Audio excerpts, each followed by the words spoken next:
Hello again, whiskey friends. Thanks for joining me today, everybody, for another whiskey review. And today, we're going to get into the Weller 12 year. And we got to get into this before I share it all away. This is a new acquisition thanks to my wife who got this at retail in Ohio just a couple weeks ago. So I'm going to go over that story on how she obtained this particular bottle, and then we'll go through it and then address the controversy of retail price versus the markup price that most people see it for. So thank you for joining me today, whiskey friends. Let's kick off the show.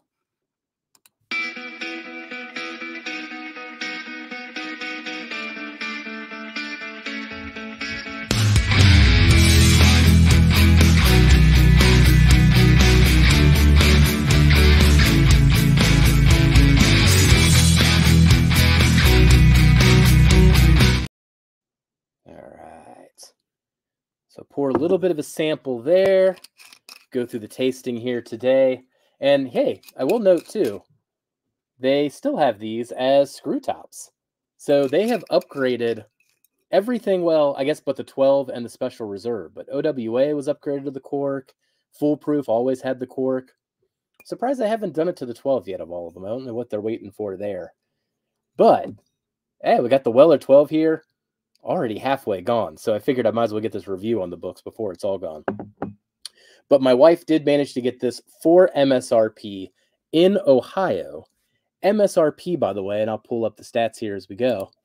MSRP in Ohio is $43.99. She got it via a special drop that Ohio announced at like 3 p.m. that they were going to do a drop at some stores at 6 p.m. And my wife was out taking the kids to their sporting events in between stops. And she was like, oh, I'll just stop in the store and see what happens. And they handed her a ticket. She was 78 out of 84 people. And they essentially had, the Parker's Heritage, Stag. The Stag is like $54.99 there. But they had the Stag. They had Weller Foolproof, not a store pick, just a straight Foolproof. And then Weller 12. And essentially had like 40 bottles of the Weller 12, she said. So she pretty much got one without any issue. Didn't even have to stand in line. It's like, get a ticket, go to the car, come back in. One of those really weird stories that happens in Ohio. Hopefully your state has that too, but that is the benefit of being in a control state. You get weird stuff like that. And ever since Buffalo Trace kind of switched that distributor, I don't know. I've seen a difference in Ohio. I don't know if that's happenstance or not, but hey, here we are. Then I got myself a Weller 12 for it. So we are going to review this like it is a $44 bottle when it comes to the final scores, but then we'll put the context of what most people see it for when it comes to either secondary prices or marked up prices. Now, the proof on this is 90 proof, and it is age stated at 12 years. All right. Well, let's get into the tasting notes here, and we'll get into the scores. Cheers, everybody. Thank you for joining me this far.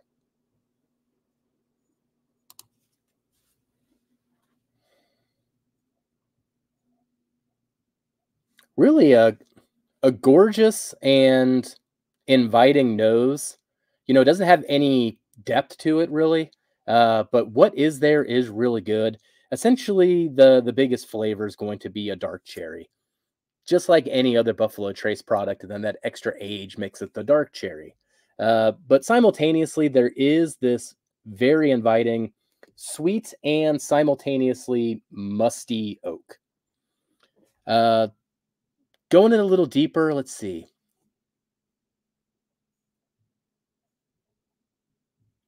There's that sweetness is there too. It almost comes across just like a powdered sugar smell.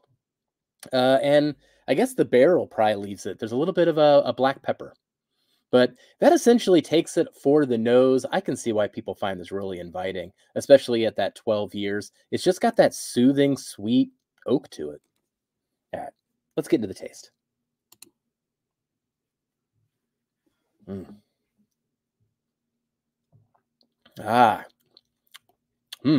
First sip of the day. That hit me in the right spots too. Let me go in one more time.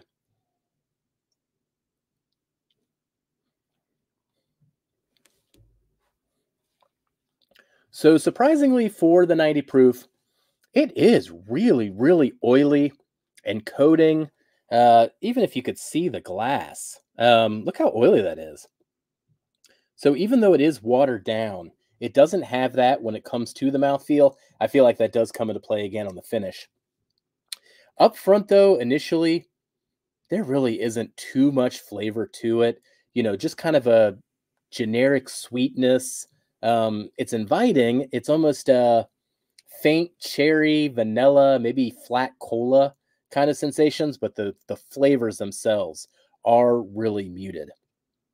Now, when we get to mid palate, it's those same flavors again. So the cherry, the vanilla, the flat cola, but it all escalates a little bit. And then we get into essentially just some sweet oak starts emerging. So while it goes up a little bit in the flavor, I don't know. This thing doesn't have really anything that stands out beyond just being delicious and inviting. So there's not a lot of complexity there. It's just good. So let's get into the finish.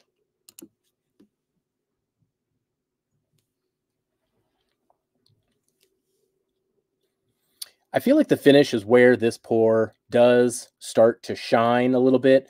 Those flavors come through more and more. So you get sweeter and sweeter as you go into the finish. Really, really leans into that cherry, which I think is the thing that people find so nice about this pour to begin with and why it's so accessible. It's always that Buffalo Trace cherry note. When you bring in that oak, there's even a hint of chocolate. I'd almost compare it to a cherry cordial ice cream. So it's got that creaminess, it's got that vanilla, it's got little chunks of chocolate in it, and then those cherry chunks and flavoring and all that kind of stuff. So if you've had cherry cordial ice cream, that's going to be essentially the main flavors on the finish. And then, of course, all of that oak presence, especially at the end of the finish, really comes and shines through. So I do like the finish here. I'm impressed with that part. So stepping all the way through it then, when it comes to the balance of this particular blend, I mean, I think this is a very, very nice blend. Once again, $44. The value on that then, I gave it a 10 out of 10. I'm grading this at 44. When we do get into the scores, though, we can then project what it would be score-wise if you were to pay some outrageous price for it, which is going to drop the score that I'm about to show you here. So then summarizing everything that we just went through, flavor score at a 75, experience score at a 76. So just a nice, good pour. When I think about, and you saw all the metrics here, but when you say something is got 75% of the points or 76% of the points, it means essentially half the time it got a 7, half the time it got an 8. So it did some things well, and then other things it just did good. But nothing about it was offensive at all. Nothing of it went below a 7. It was just a solid pour there. And then the value got the 10 out of 10, so it got 100% of those points. Thus, the final score becomes a 78 out of 100. Now, interpret that with the fact that I did give it all of the points for value. If you start paying above what this is, $44 in Ohio, I'd say I'd grade this just as high at probably about $60. And then every 10, $20 after $60 is going to start losing points and losing points pretty drastically to the point where, it might be scoring a 73 if you were paying full secondary on it, which if you go through all of our different reviews here, that does get into a very low ranging territory, especially if you're spending that money. So that's where this one's interesting to review and take that step back, take a step back from the hype, take a step back from feeling any weirdness about paying too much for it since you got it for MSRP.